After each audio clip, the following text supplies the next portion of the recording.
डनकाशी news channel, सच है तो बोलेगा। वाराणसी में किसान महाकुंभ के आयोजन की अनुमति को अचानक निरस्त किए जाने के खिलाफ स्वामी सहजानंद समिति के सदस्यों ने शास्त्री घाट पर जोरदार विरोध प्रदर्शन किया। इस दौरान किसानों ने अपनी आवाज उठाते हुए सरकार पर भेदभावपूर्ण और अन्यायपूर्ण रवैया अपनाने का आरोप लगाया। स्वामी सहजानंद समिति के राष्ट्रीय महासचिव विनय शंकर राय ने कहा, किसान महाकुंभ के माध्यम से हम किसानों की समस्याओं को उठाने के साथ साथ उनके उन्नतशील उत्पादों की प्रदर्शनी भी आयोजित करना चाहते थे। इस आयोजन से न केवल किसानों को जागरूक किया जाता बल्कि यह उन्हें कई लाभ भी पहुंचाता। हालांकि जिला प्रशासन ने आयोजन की अनुमति देने के बाद इसे अचानक निरस्त कर दिया है। विनय शंकर राय ने यह भी सवाल किया कि क्या किसानों की समस्याओं को उठाना गलत है और किस प्रकार का तानाशाही रवैया है कि हम अपनी बात भी मंच पर नहीं रख सकते हैं। उनका कहना था कि किसान महाकुंभ को निरस्त कर सरकार ने किसान समुदाय के खिलाफ भेदभावपूर्ण निर्णय लिया है। इस विरोध प्रदर्शन में बड़ी संख्या में लोग उपस्थित थे, जिन्होंने एकजुट होकर अपनी आवाज सरकार तक पहुंचाने का प्रयास किया। आज हम लोग छत्रपति शिवाजी महाराज की जयंती थी, उस जयंती को मनाने के लिए जिला प्रशासन से हम लोग परमिशन लिए थे। कल दोपहर में परमिशन मिला, रात को 12 बजे परमिशन कतिपय कारणों से निरस्त कर दिया गया।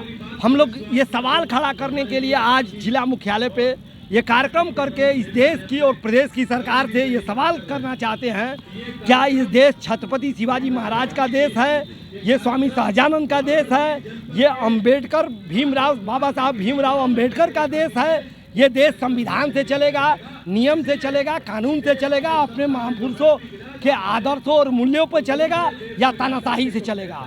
अगर सरकार भारतीय जनता पार्टी के पोषित जो भी कार्यक्रम होंगे वो कार्यक्रम होने दिया जाएगा। उसको सरकार जनता के धन का दोहन करके और पूरी पैसा देश के जनता का पैसा, गाढ़ी कमाई का पैसा तमिल संगमम में लगाती है, पिंडरा महोत्सव में लगाता है, तरह तरह के आयोजनों में जनता का पैसा लगाया जाता है। और जब देश के अन्नदाता के मान और सम्मान और स्वाभिमान के लिए सृजनात्मक और रचनात्मक कार्यक्रम करने के लिए जब सामाजिक संगठनों के लोग आगे आते हैं तो उनको रोका जाता है। इस देश में जो ये नई प्रणाली जो लागू हुई है 2014 के बाद, विशेष तौर पे बनारस में मोदी जी के आने के बाद, वो बनारस की जनता बर्दाश्त करने की स्थिति में नहीं है। उसी का परिणाम रहा कि लोकसभा के चुनाव में नरेंद्र मोदी जी हाँफते हाँफते यहाँ से बचे हैं। और आगे अगर इनकी यही हरकत रही, अगर ये इसी तरह से महापुरुषों का अपमान करेंगे तो बनारस के लोग उनको भगाने का कार्य करेंगे।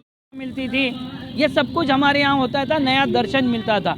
अब कुंभ में मोनालिसा मिलती है, IIT बाबा मिलता है, पागलों का भरना मिलता है, आत्महत्याएं मिलती है, हत्याएं मिलती है।